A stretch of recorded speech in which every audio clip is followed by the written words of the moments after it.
你们听说了吗？老夫人昨晚做梦，梦到将军绝后啦，正准备挑几个貌美送到边境呢。我肯定是要去的。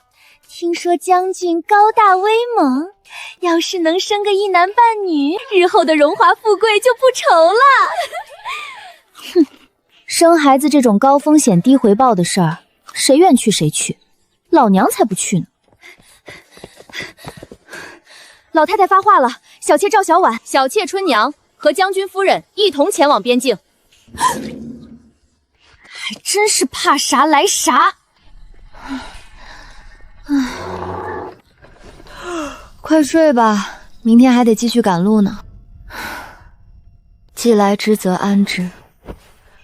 到了边境，我还是要继续当我的咸鱼。山匪来了！山匪来了！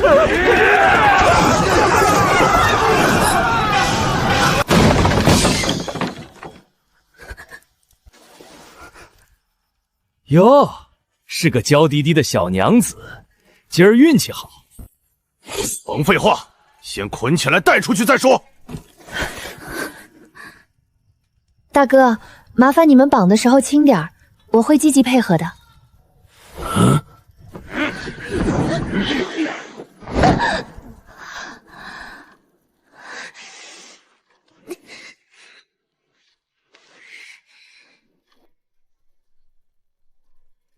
极品，这肌肉，这下颌线，绝对长在我的审美点上。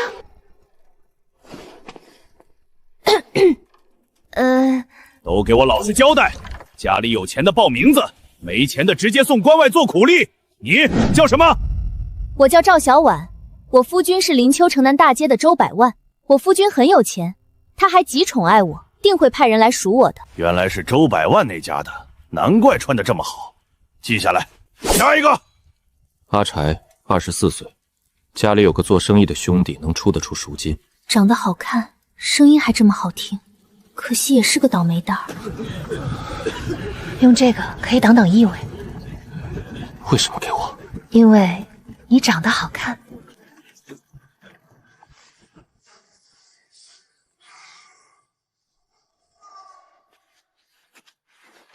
想不想逃出去？怎么？你有办法？有。哦，这地下2尺是一个古墓的耳室，你信吗？黑漆漆的，你直接就抓住了我，你是练家子。我的确学过几年功夫。你说这下面有古墓？对，所以你要和我合作一起逃出去吗？好。我在下马车的时候，顺便观察了一下这座古庙的地理位置。寻龙千万看缠山，一重禅是一重关，关门若有千重锁，定有王侯居此间。从堪舆学来说，这个位置应该有一座大墓，而现在修建了一座寺庙，这就说明修建寺庙的人对这个大墓的主人深恶痛绝，不惜建一座庙宇来镇压他的阴魂。你究竟是什么人？这个在客栈里说过，咱们就不耽误时间重复纠结了。我是这样想的，明天一早悍匪来送饭的时候，我便告诉他们这下面有古墓，我们佯装带他们寻宝，先进入墓地里，然后再……不行！为什么不行？因为外头那些毛贼不配到这个大墓的存在。发信号，让兄弟们攻进来，里应外合，一举荡平这贼窝。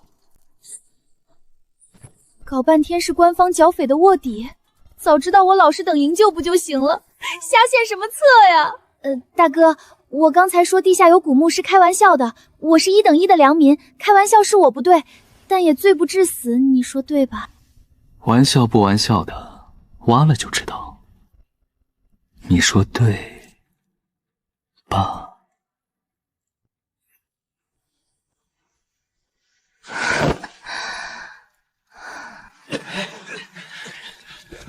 老大，贼人共73人，就地解决46人，活捉27人。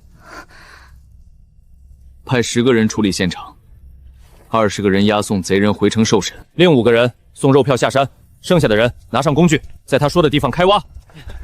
大哥，我也是肉票，我觉得我也有资格坐马车回家。要是下面没古墓，别说坐马车了，我的战马给你骑回家。倒也不用这么客气，如果有古墓呢？有的话你刚才不是说要带我发大财，那总得带我把财宝都挖干净了，对吧？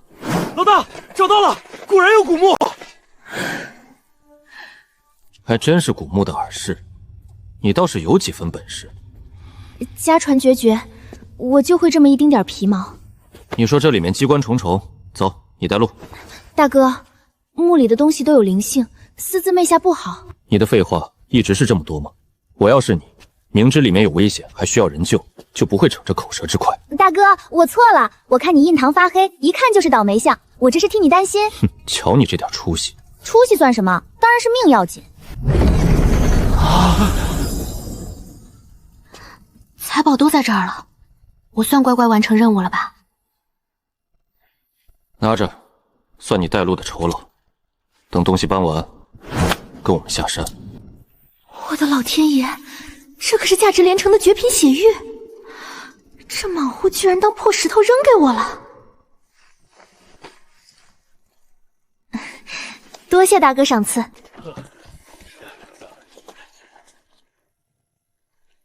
啧啧，这身段，这气场，衣服底下绝对藏着8块硬邦邦的腹肌，好馋。老大，我觉得这姑娘对你有意思。你有这闲工夫，不如回墓室再翻一遍，东西理应在下面。兄弟们把地皮都刮了一层，真没找到图纸。老大，那云侯墓里真有那图？财宝未动，说明墓未被盗，图纸怎会凭空消失？再找，就算掘地3尺，那东西绝不能落入漠北人手中。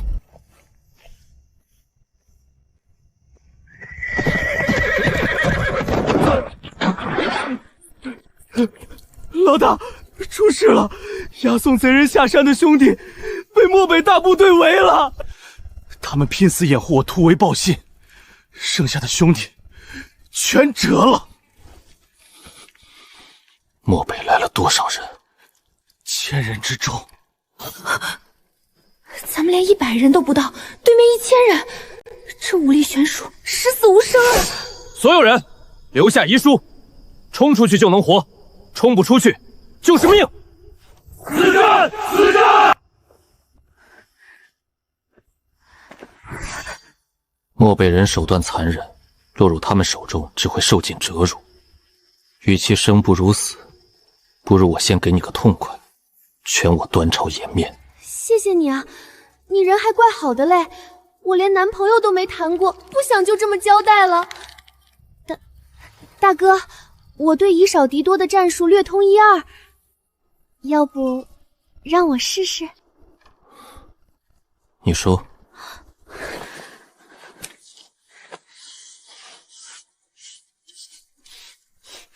咱们在半山腰顺风位，先火攻，再用财宝做饵，选8个人分4队，带财宝往4个方向跑，散开他们的兵力，剩下的人挑敌人最薄弱的口子突围。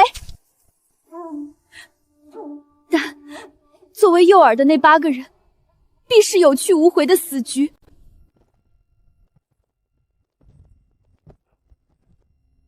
我去！我去！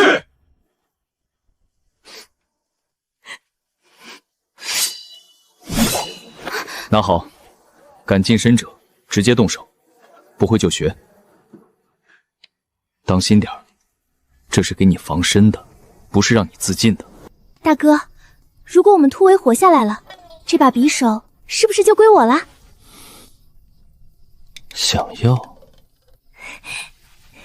要不这样，你亲我一下，这匕首我就送你。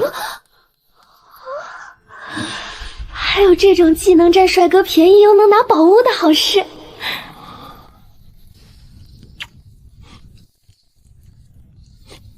你，是你说让我亲，我才亲的。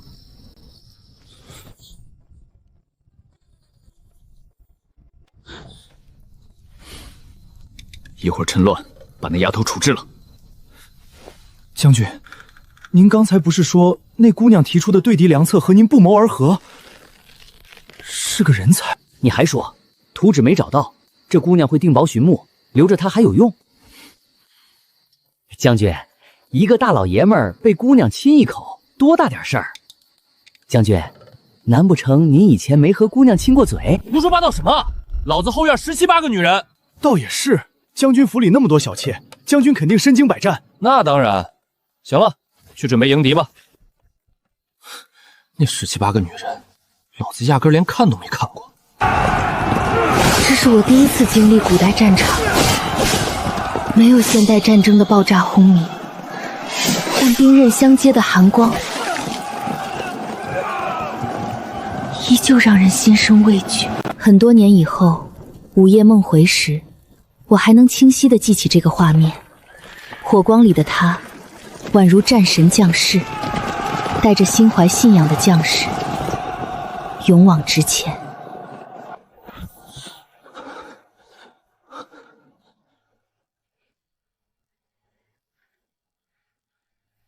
他没有说什么痛哭流涕的感言，只是把剑留在了这里。那时候我还不明白这把剑的意义，直到3年后，他踏破敌军王庭，专程回来拔出这把剑，我才知道，那是他誓要报仇的诺言。咱们孤男寡女的同住一间房，不合适吧？孤男寡女。哼，你先照照镜子。我现在是脏了点，但是洗干净了还是能看出是女的。我倒是无所谓，不过一个商贾小妾而已。倒是你，好歹是个小头头吧，回头被人传出风言风语，说咱们端朝的将士作风败坏，吃亏的不还是你？其他兄弟们是8个人睡一间房，你不跟我住，就去跟他们挤，我没有意见。没有其他选择。亲我的时候不是很主动吗？怎么，现在怕了？谁怕谁？你等着，等姑奶奶洗干净了就来收拾你。连睡觉都握着刀，这人骨子里透着可怕，还是别招惹为妙。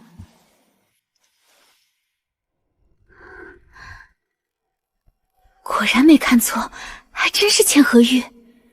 没有合适的工具强行砸开，里面的东西就会毁掉，只能等进城再说了。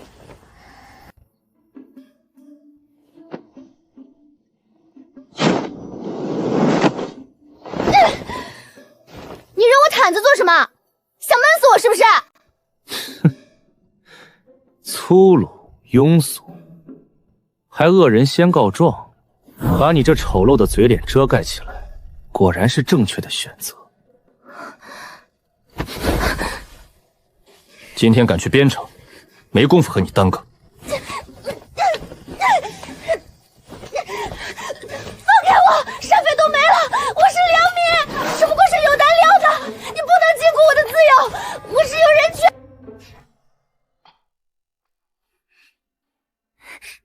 大哥，你们是保家卫国的英雄，平白无故抓我一个小娘子，完全没道理啊！你现在可不是普通小娘子，我们怀疑你是漠北人的细作。欲加之罪，这是欲加之罪！你说对了，就是欲加之罪。可在这里，我说了算。哼！我自己走。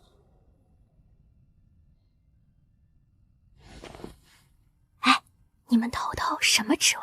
叫什么名字啊？姑娘别为难我了，想知道自己问去，我可不敢乱说。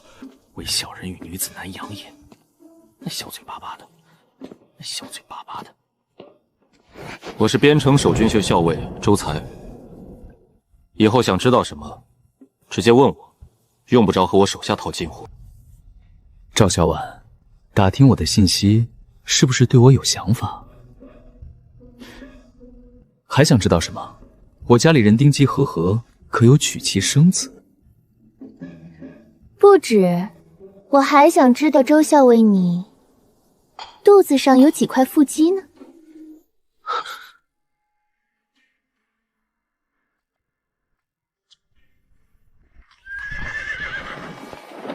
阿木大哥，你萧校尉这脾气，正常人应该都不会和他正面冲突吧？小婉姑娘，我家大人耳力好，你这样说他听得见的。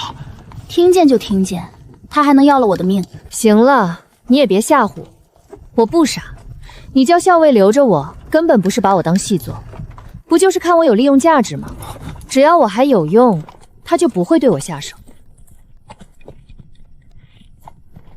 这段日子不能让他出院子，除了禁足，其他的，他有什么需求都依他。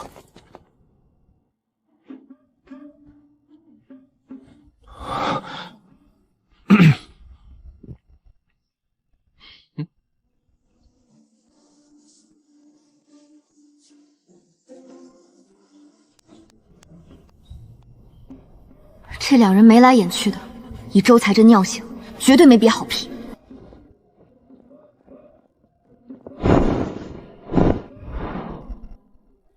不是，亚婆，这怎么看起来是喜被啊？我初到贵府，该这不合适吧？有没有素净点的？这个不好，不适合，换一个。得，鸡同雅将。周才，算你狠，不过就是个御寒工具，我忍。本以为是龙潭虎穴，没想到是神仙日子。亚婆厨艺一绝，小孩好骗好玩，还有看不完的画本。只要不出门，这软禁生活我能过一辈子。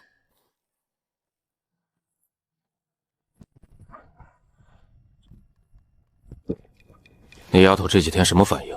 脑绝食了没有？大将军，您要听实话吗？你要想再去校场上练2个时辰，也可以说假话。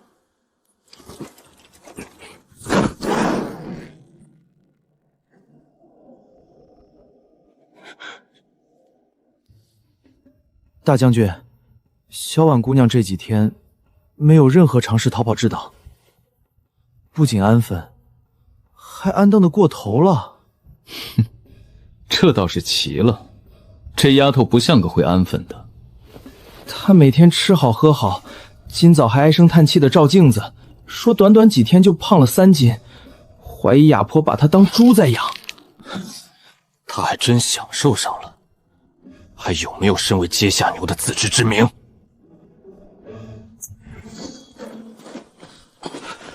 大将军，您去哪儿？去收拾那头猪。食色性也，我也算完成了人生的第1步，只可惜出不去，否则这第2步我也不是不可以开始。果然是商贾小妾，脑子里不是吃就是色。贪吃我认，色绝对是造谣。这3年除了你这嘴毒的，哼，我连个帅哥都没见过。我就多吃了你几碗饭而已，怎么还要算账？古墓里随便一件东西都够我吃好几年的。是我失策，本怕亚婆刁难你，撒了个小谎，没想到弄巧成拙。亚婆慈祥温和，怎么可能不好相处？你可知我是怎么跟她说的？知道，我又不傻。亚婆给我拿喜被，态度又恭敬，我一琢磨就明白了。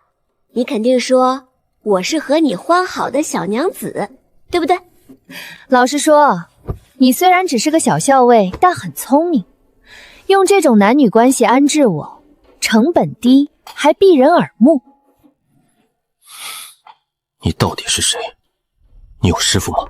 有，我师傅是世外高人，精通兵法堪舆，我只是学了个皮毛。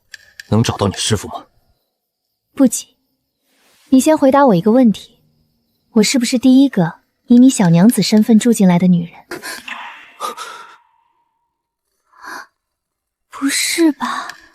长得这么正的兵哥哥，反应跟个雏儿似的，好可爱。商贾小妾，果然不知羞耻。臭男人，敢骂我，下次再骂一句，看我不把你撩到手给彻底拿下。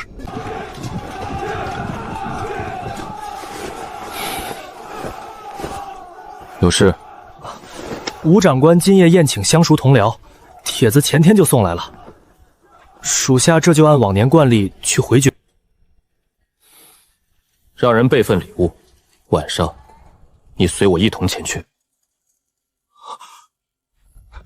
将军，您不是说这种酒色场合容易丧失斗志，您还说要严于律己。我还说过，当兵首要规矩是服从命令。你在质疑本将军？属下不敢。小婉姑娘，校尉让我来接您相聚。小婉姐姐，女子以夫为天，你要多顺着点校尉大哥。男人都喜欢乖巧温顺的。阿木大哥，小婉姐姐年纪小不懂事儿，在外面请您多照顾。若方便，在校尉大哥面前多替他美言几句。等我将来从军拿俸禄了，一定好好孝敬您。小婉姑娘，咱们到了。这就到了。春温楼。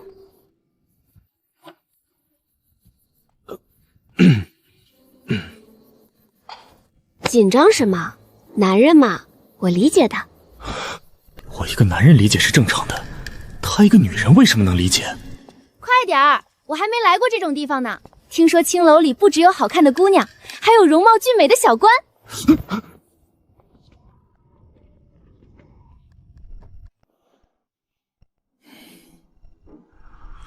相公，我亲爱的小相公，我来了！你，人家想你了吗？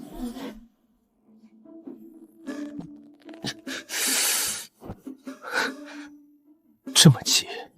你这么多天都不来看我，人家以为你忘记我了。我配合你演戏，你答应我一个条件。说。苟富贵，勿相忘。好歹我也是让你们找到财宝的人，这场戏后给我1000两银子花花。1000两？你还真敢开口？你也知道，我一个商贾小妾，清誉尽毁，如今又成了你名义上的外父，我手里不攒点钱，将来怎么活得下去？100两。100两太少了。如果我说你不是我的外室，而是帮我们找到山中古墓的人，你觉得接下来会发生什么呢？你威胁我？合作而已。所以100两，要不要随你？要！相公，春宵一刻值千金，我们安置吧。好，好，既然娘子想，为夫必定尽心尽力。这可是公主抱啊！就这男力爆棚的青年，如果不是性子恶劣，那该多么完美！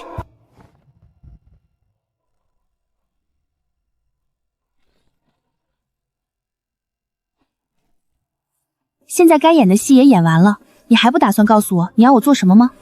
现在告诉你也不妨。我们再找一件东西，什么时候找到，什么时候放你走。那东西在古墓里？对。在找到东西之前，我一直要以外室的身份待在你身边。对。如果只是探寻古墓，你真的不用关着我，而且这样短时间还行，时间长了肯定会引起别人怀疑。所以你直接用我的软肋来控制我吧。你的软肋？你是指银子？不，我的软肋是你。你什么意思？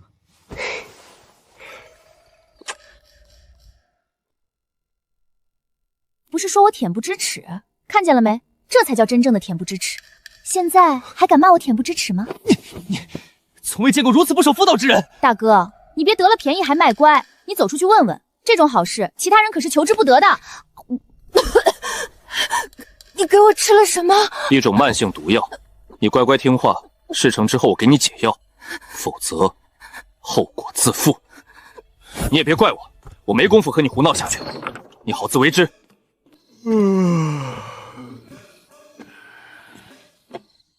谁？是我。将军，人送到了，送到了，属下亲眼看他回的房间。路上他有说什么吗？小婉姑娘什么也没说，和去的时候一样，她回去的时候一直在睡。有时候我还挺羡慕小婉姑娘的，完全不认床。将军，您还有什么想问的吗？如果，我是说如果，有个姑娘突然亲你，你会怎么办？小婉姑娘又亲你了？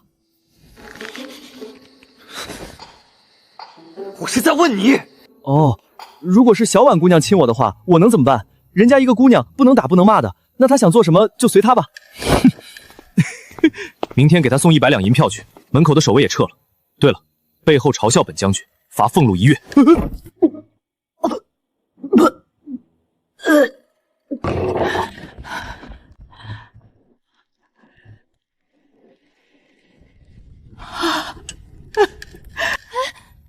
我不是你以为的那样。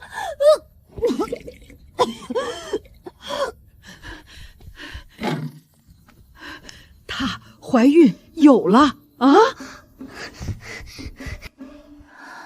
完了，这大晚上的，沈周别是去通知那狗男人说我怀孕了吧？夫人只是脾胃不和，吃撑了。老朽开副方子，日后每餐务必适量，切不可再暴饮暴食。大半夜的用这种方式邀宠，不就是要我来陪你？胡说，谁邀宠了？我是被你喂了毒药，心里害怕极了，这才吓出病来的。害怕，所以从东街吃到东街，吃撑了，肚子疼。没听说过化恐惧为食量，谁知道身体里的毒什么时候发作？万一我突然暴毙了呢？总不能做个饿死鬼吧？有时候我在想，你这颗脑袋里到底装了什么？这么能说会道，怎么就没得到你家夫君的喜爱，抬你做正头娘子呢？你干什么？睡觉。你以为我愿意留下来，和你这个不知廉耻的女人独处一室？你狗东西，不讲武德！大夫说这几天要吃软食，小婉姐姐，吃完我陪你出去走走消消食吧。阿柴哥吩咐过，你去哪儿我都得跟着。哼，行，走。小婉姐姐，楼下讲的是阿柴哥以少胜多的故事，他现在名声可大了，都快赶得上沈大将军了。沈大将军很厉害吗？非常厉害。这几年大大小小的战役，沈将军你就没输过，他是整个端朝的大英雄。那你觉得是沈大将军厉害，还是你阿柴哥厉害？那还是沈大将军厉害一点吧。小婉姐姐觉得呢？我嘛，你别忘了，我是喜欢你阿柴哥的，所以我当然觉得你阿柴哥更厉害呀。可以啊，阿柴，你做沈大将军时没人理，换个小校尉的马甲，倒把小娘子哄得服服帖帖。好人家的女儿不会随随便便把喜欢2个字挂在嘴上，以后在外注意言行。哈哈哈哈！我叫高陵，是这城里的首富。你就是弟妹吧？以后阿柴要是欺负你，尽管跟我说。高大哥，您快坐，我正好有件事想求您帮忙呢。注意言辞。相公，你别不好意思嘛，高大哥是首富，人脉广。高大哥，你有没有认识什么神医，对男子不能人道有良方的？相公，我又没说是你，我已经很注意措辞了。阿柴啊，这种问题怎么能讳疾忌医呢？你去隔壁买几样点心带回去，现在就去。一个假外室，一个假大哥，还真入戏了。要不我给你们搭个台子，让你们上去唱一段？你是假的？你也是假的？你不是说要带我去见一个重要的人？现在和这位假弟妹打完招呼了，我们是不是该去办正事了？什么意思？我猜他要带你见的很重要的人就是我。真的是他？是要准备去寻古墓了吗？我时间上没问题的，随时可以配合你们的行动。难不成他又说对了？你找我来是为了古墓的事？厉害！原来他说的那个风水大家就是你，小小年纪竟有如此造诣。略知一二而已，不值一提。长话短说，明日起，我们跟随高陵的商队往北寻找古墓，直到竹州再折回。期间，我的身份是高陵弟弟高玉，你的身份是我们的妹妹高小婉。我反对。愿闻其详。我反对以单身女性的名义在外行走。我这种集美貌与智慧并全的佳人，容易招惹桃花，增加暴露风险。出门在外越低调越好，对吧？有道理。那我就委屈点，让小婉姑娘做我的红颜知己。用不着你委屈。不行。那你们说怎么办？我要做她的小娘。你做梦，只能扮夫妻，收起你那些歪心思。阿柴哥他们呢？我还特意多买了一份他爱吃的糕点。他们有事先走了。你说这是他爱吃的？好甜，这糙汉子居然爱吃甜食。哎，要是你家阿柴哥是个多情温柔的，那该多好啊！小简姐姐，阿柴哥起来凶，吃软就很温柔，下次小4、小5一凶你就哭，他拿哭起来的女汉子一点办法都没有。怕女孩子撒娇掉眼泪。既然拿捏了你的死线，这趟寻墓之旅可就有意思了。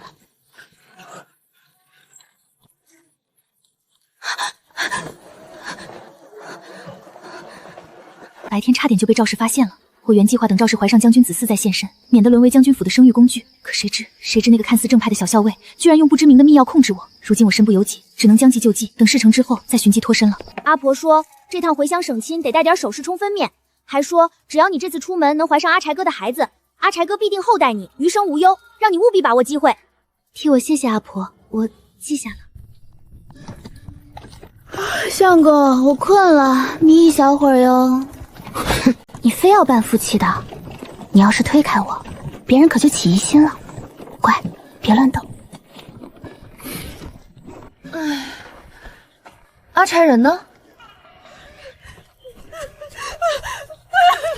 小相公，你家夫人来抓现行了，这可怎曾是好？难不成李斌是阿柴，居然喜欢这种风云少妇，这口味还挺狂野。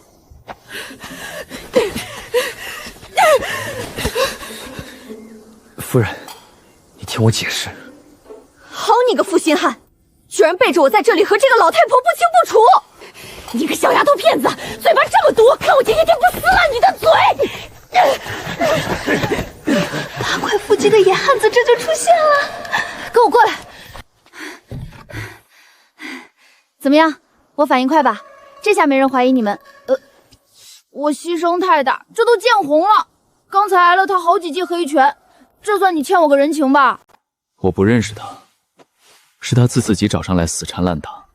这些游商队伍里，总有些放浪形骸的狂风浪蝶，专门纠缠过路客。理解理解，就你这相貌，肯定招桃花。既然有女的狂风浪蝶，那肯定也有男的游商野汉啊。万一有个八块腹肌的野汉子看上我，我这定力怕是悬啊。相公，你走慢点儿，咱们仔细探讨一下。万一我受不住诱惑，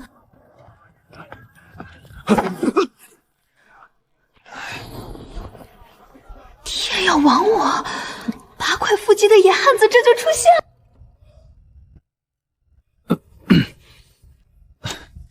不好意思，二位，我们商队不加皮毛商贩了，请另寻他处吧。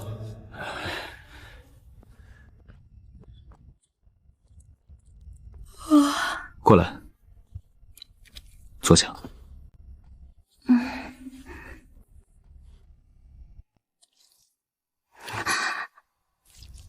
其实这点伤明天就结疤了。该你帮我上药了。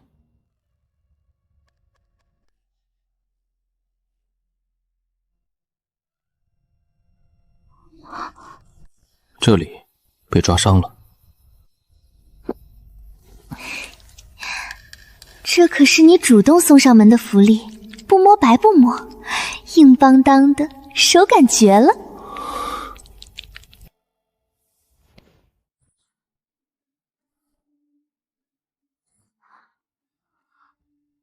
我这腹肌比那2个行商如何？那肯定好摸得多。可惜我不是什么游商野汉，就算我有8块腹肌，也不是你能肖想的。睡吧，现实得不到，梦里我还不能霍霍几个野汉子吗？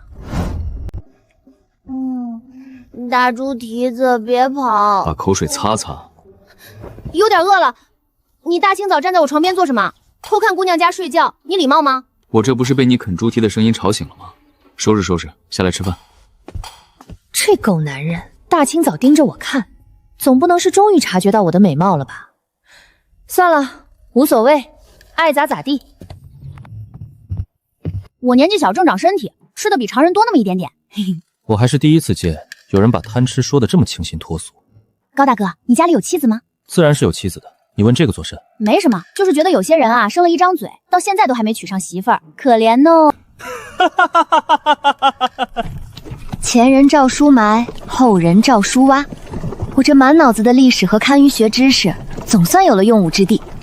只要找到大墓，下半辈子就不用愁了。青鸟，这种鸟只在大型墓地周围筑巢，周围肯定有大墓。咦，那边怎么还有房子？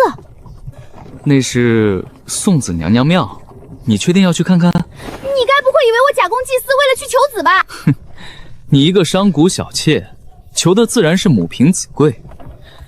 就这么想要怀上你家夫君的孩子？对，我就是想怀上我夫君的孩子，让他抬我做正头娘子。难不成指望给你生？相公，我错了，你别摔死我呀！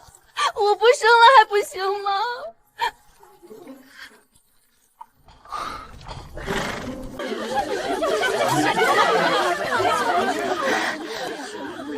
各位婶婶、逍遥妾，里面的贵人可是我们边城大英的家眷。看在沈当君护我边城10万百姓的份上，这头香就让给他夫人吧。你说里面的贵人是谁？里面的贵人是沈大将军的夫人，是从帝京千里迢迢来边城替将军生儿子的。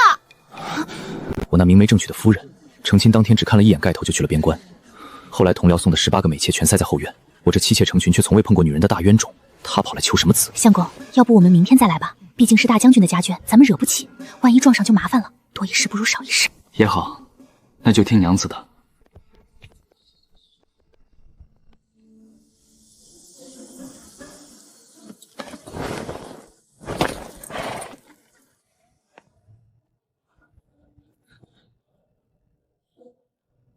怎么这么快就回来了？娘娘庙里有贵客上香，进不去。沈将军的夫人在庙里。哦，谁？如果是将军夫人的话，咱们避一避也是应该的。周校尉，说起来，沈将军正是你的上煞，他为人怎么样啊？脾气好吗？好不好说话？将军和我差不多，脾气好，处事周到，刚正不阿，英勇非凡。行了，算我问错人了。看得出你很崇拜沈将军，不过就算你家将军千好万好，有一点你可千万别学他。他家里的女人可多了，听说最少这个数。好色的男人容易肾虚，肾虚之后哪有力气拔剑杀敌？小伙子，你努努力，万一哪天沈将军在战场上肾虚腿软，死在敌人刀下，那你就是下一个大将军。我饿了，你去体会体会吧。你个乖乖，咱们相交多年，我都不知道原来你肾虚。说正经的，你那正头娘子，我可是恭恭敬敬迎进你后院了，都这么多天了，你连看都不看一眼就扔给我。小婉姑娘料事如神，唯独在你身上看走了眼，你分明是个柳下惠。你也要吃吗？盒子里还有。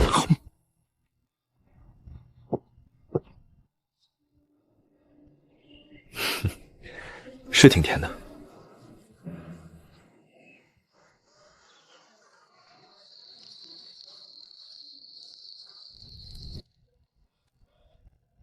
给你吃的。卤猪蹄？你是不是忘了？我从来不吃这东西。高大哥，你不吃给我吃呗，我最喜欢吃卤猪蹄了。好，你拿去吃，别客气。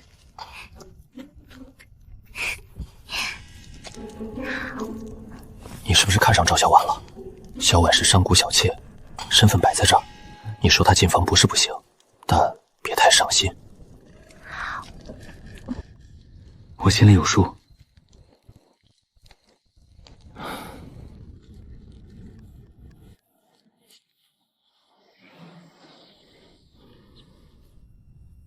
你看这房梁，从两墙根处开始，一直到窗户下方。从窗户往外看，这房梁和外面的枝叶连起来，就是一棵完整的乌青树。古墓入口肯定就在这附近。你连建房子都会？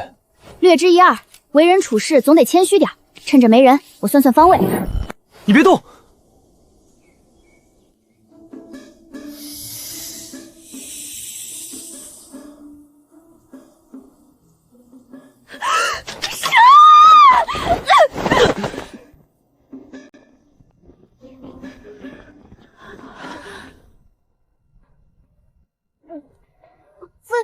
非礼勿视。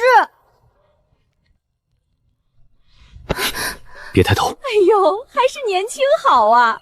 不过这里好歹是佛门清净地，做这种伤风败俗的事儿，简直是亵渎神灵。我看他们生不出儿子，肯定就是亵渎神灵惹的祸。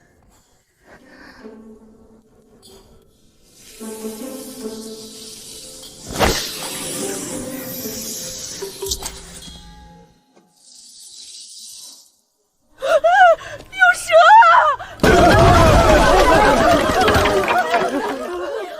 可以下来了。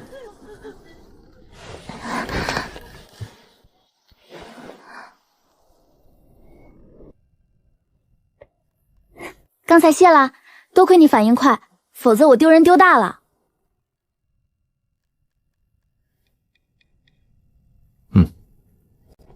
入口就在这下面，现在这会儿上香的人多，不是开墓的好时机啊。你怎么打算？反正我们已经扰了佛门清净地，不如干脆扰个彻底。我琢磨着吧，做人还是要有底线的。鬼神之说，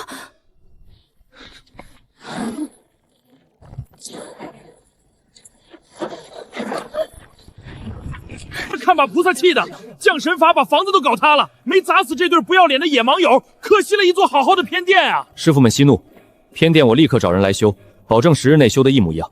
另外，我再捐1000两香火钱，算是给菩萨赔罪。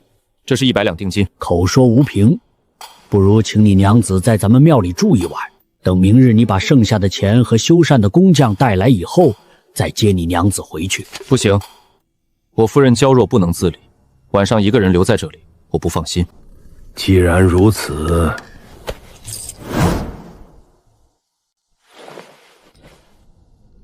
这玉价值1000金，压在这里做信物。刚才你为什么不答应老师傅把我留下？你是在担心我吗？你别自作多情，我还得靠你找古墓，怕你趁机逃了而已。我就知道你没那么好心。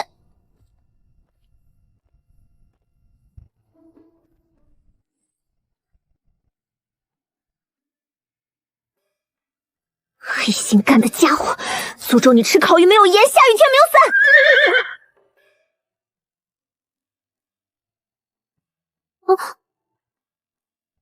去术后换上。确定给我穿？废话，还等着你带我们兄弟寻墓发大财，你当然不能有闪失。金丝软甲咱们手里也只有这一件，价值万金，你给他用，是不是有些过了？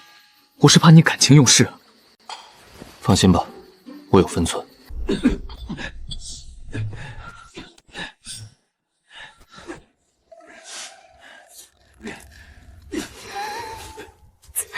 这身材绝了！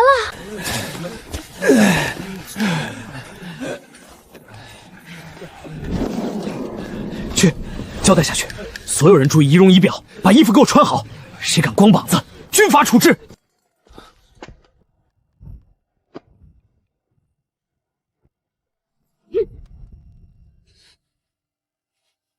是你剥夺了我的快乐，是不是？女子矜持，难道没人教过你？盯着一个男人看是荡妇才会干的事儿，做人的得知廉耻。我一个被人卖作商贾小妾的孤儿，就是没人教我什么廉耻，怎么了？你说我不知廉耻？好，我今天扒了你，我看你的行不行？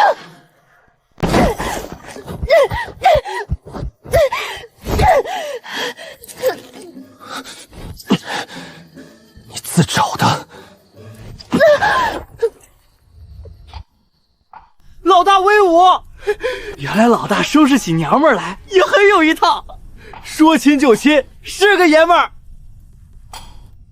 你放我下来！事到如今，你准备怎么办？什么怎么办？你骂我这件事，你要是诚恳的道个歉，我也不是不能原谅你。你有错在先，该骂。我哪里错了？你们男人可以欣赏漂亮的女人，我们女人凭什么就不能欣赏帅气男人？你是歪理，男主外，女主内，女子就是要守妇道，一心一意的看顾家庭。双标狗，满嘴仁义道德，刚才咬我嘴唇的时候怎么不提守妇道？行，你爱装，我今天就撕了你的面具。守妇道的女人会这样吗？你看，你们男人就是这么虚伪，明明享受着我们不守妇道的福利，却又要口口声声的用道德标准来绑架我们女人。就算我是小妖精吧，你又不是我男人，你管不着我。哼，当着我兄弟的面我亲了你，你就是我的女人了。以前的事我可以既往不咎，以后我就得管着你。这不是古早玛丽苏才有的剧情吗？周校尉，咱们讲讲道理，男欢女爱，上头的时候亲那么一下而已，并不代表我就是你的人了。那怎么样你才算我的？至少也得睡过才能确定关系吧？你等着。什么意思？让我等着什么？等我睡。挖到东西了！你们快点来看看，里面的东西有点怪，兄弟们没敢乱动。我们没在这里找到棺木，这里真的是古墓吗？是古墓，只是不能用暴力强行挖开，否则机关启动，断门石落下，将永远无法打开。你有没有办法打开大门？有是有的，不过我一个小女人还要守妇道呢，这些抛头露脸的活儿我不该做呀。你和小姑娘计较什么？正事要紧，在女人面前偶尔伏低做下装装孙子，不丢人的。快去哄装孙子，老子堂堂绝不可能。你是不是忘了老子上次给你吃的毒药？你信不信老子不给你解药，让你直接毒发身亡？吓唬谁呢？第一，大夫都没查出中毒症状；第二，你这人虽然嘴毒，但骨子里是个护民的好官，一个爱护百姓的将士，怎么可能用这种肮脏手段来对付良民？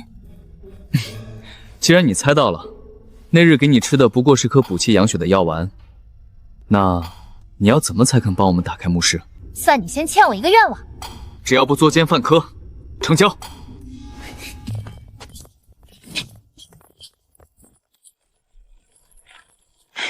打开了。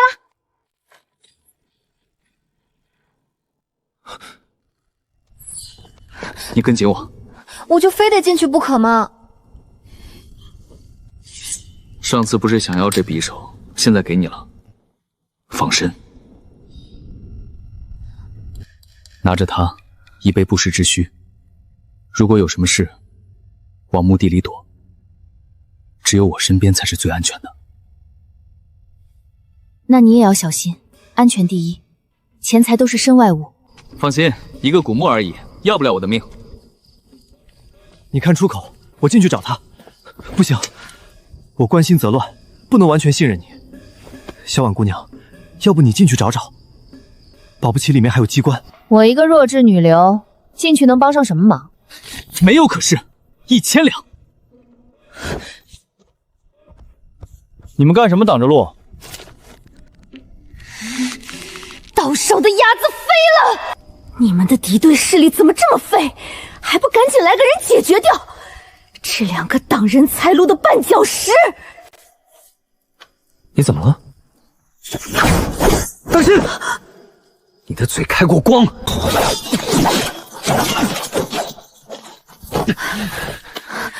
多好，就算我们全倒下了，你也别出来。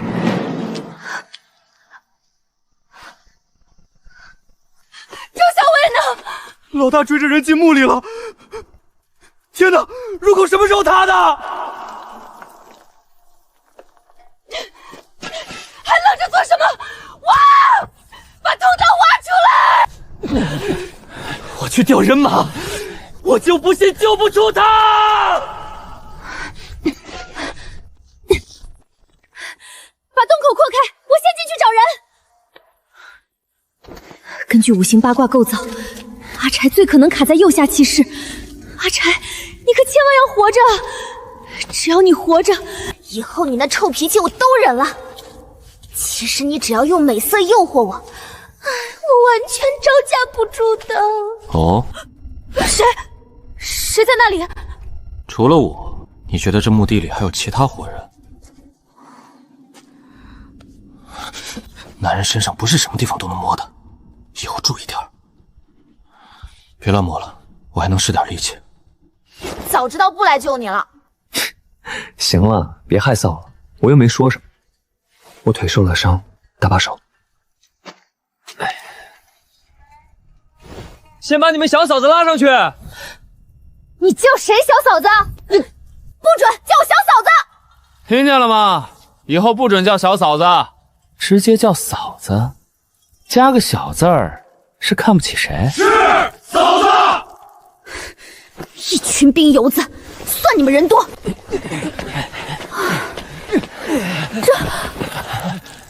伤成这样还能谈笑风生，真是个不要命的狠人。得立刻送下山医治，快！伤口是处理了，药也灌进去了，能不能活过来，就得看他自己了。我看伤者还年轻，可成家了？看我干嘛？我又不是他真的媳妇儿。夫人，借一步说话。你相公的伤靠近腿根处，可能伤及了一些根本，以后他的子嗣可能会艰难一些。哦，传宗接代，关我一个现代人什么事？只要命保住了就行。夫人是个厚道人，想通了人命比子嗣更重要。你相公有你这样的夫人，真是他的幸事啊！连边城守军都调来了。夫人，你家相公是大官吗？来这么多人？不是什么大官，就是个小校尉而已。那也一定是很受沈将军赏识的小校尉。沈将军可是我们边城百姓大英雄。唉，不过可惜呀，前几天将军夫人去送子蒲娘庙上香，我给她瞧的病。她幼时受过寒气，伤了根本，这辈子怕是都怀不上子嗣了。可怜大将军呕心沥血，正头娘子却无法传宗接代，这多造孽哟！赵氏不能生育，老夫人送了3个女人来配种，现在只剩我和春娘。赵氏为了保险，绝对不会放过我，她一定会把我抓回去当生育工具。造孽的是我才对，绝对不能被抓回去，必须想办法逃。听说是你救他出来的。谢谢。他若出事，边关必将生灵涂炭，算我高林欠你一个人情，日后定倾囊相助。高大哥，我确实有事相求。小婉姑娘，有话直说。我是商贾人家的小妾，被山匪绑架一遭，清淤已毁，回去也是死路一条，要么被进猪笼，要么送进尼姑庵。我要一个新身份。你要做陶妾？高大哥能调动边城守军，必定手段非凡。作为交换，我承诺帮你们找到古墓里的东西。只有他醒了，你提的条件才有意义。他若不在了，东西找到了也没用，一切等他醒过来再说。老夫无力回天了，高热不退，这等重伤，大罗金仙来了也是一样。您真的没办法了？到这个程度，老夫行医多年，就没见人活下来过。你在做什么？乱吃药物出了事，我可不负责。不要你负责。你给他吃了什么？我对医术略知一二。你也是大夫？不算，只给小动物治过伤，算是个兽医。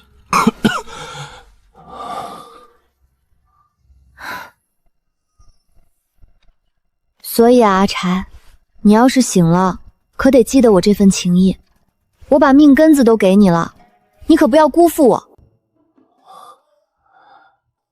你把命根子给我了，我不会辜负你的。啊，你昏迷了也能听见？迷迷糊糊能听见一些。醒了，真醒了，老天保佑！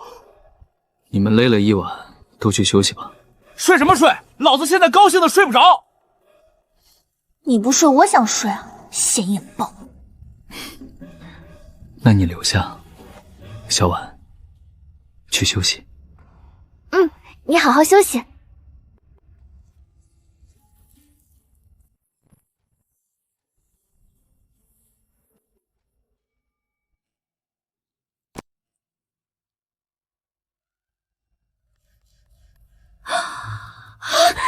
打扰了。周夫人留步，正好给老头子搭把手。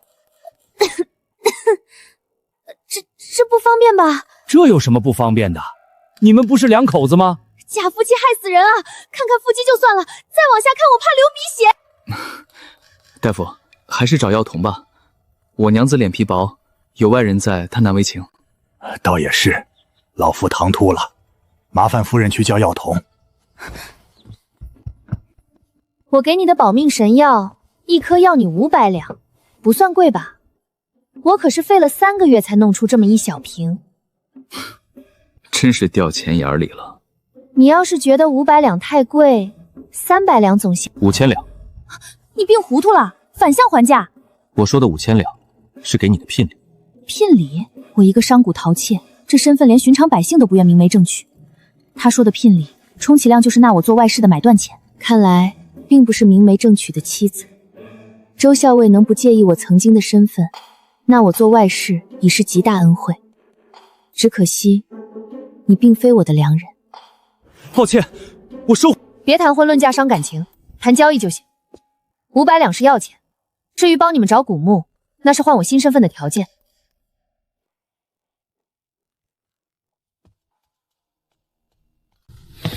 偏殿翻了个底朝天，全是破瓦罐，还好有小婉姑娘在，大不了把边城周围的古墓都挖一遍。你这是怎么了？他生气了。我提出纳他为外室，他拒绝了。什么？5000两加新身份，还有将来的好日子？她一个商贾小妾还想做正头娘子不成？疯了吧？唉，罢了。他既然不愿，就按他的条件，给他一个孤女的新身份。哼，好，我倒要看看，在这乱世，她一个孤女怎么活。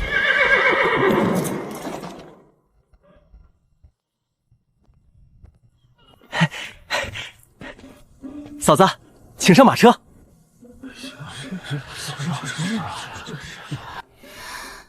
往后别乱叫了，我和周校尉不是那种关系。前几日事急从蠢，不得已配合唱戏。我将来还要嫁人生子，轻欲马虎不得。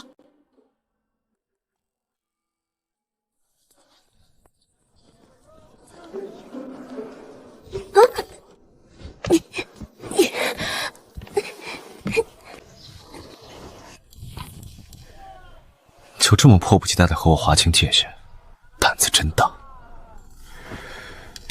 滑稽成这样，居然还觉得有点可爱，我真是病得不轻。哎呀，终于摆脱那劳什子贾夫人的身份了。沈玉，打狗还要看主人，你惹了我，我就薅光你的百年葵花树。事情就是这样，之前的夫人身份只是为了配合周校尉演戏。我真名叫温婉，和你们一样是个孤女。这种事确实让人难以接受，但长痛不如短痛，断了他们的念想，也断了我和沈玉的牵扯。小婉姐姐，那你以后还会给我们讲故事吗？当然，只要我住在这儿1天，每天都给你们讲。将军，正头娘子赵氏的大丫鬟来催了好几次了，问您何时有空见见夫人。女人真是麻烦，叫管家请她来吧。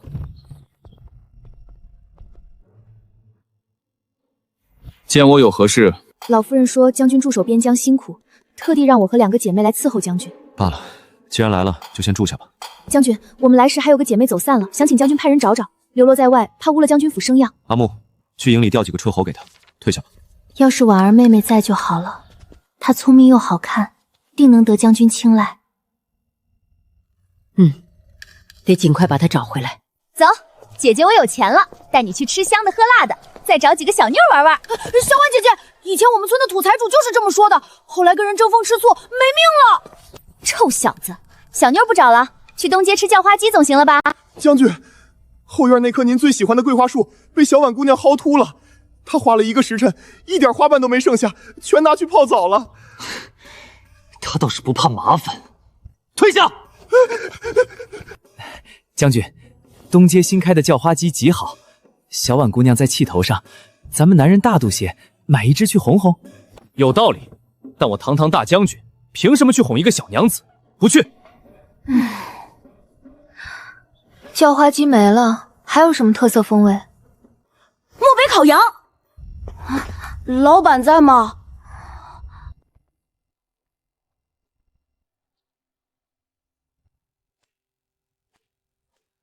小婉姐姐，我们走吧，这样我不吃了。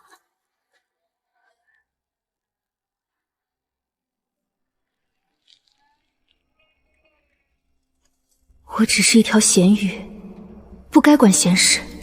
只要他喊一声救命，我转头就走。可他为什么不喊？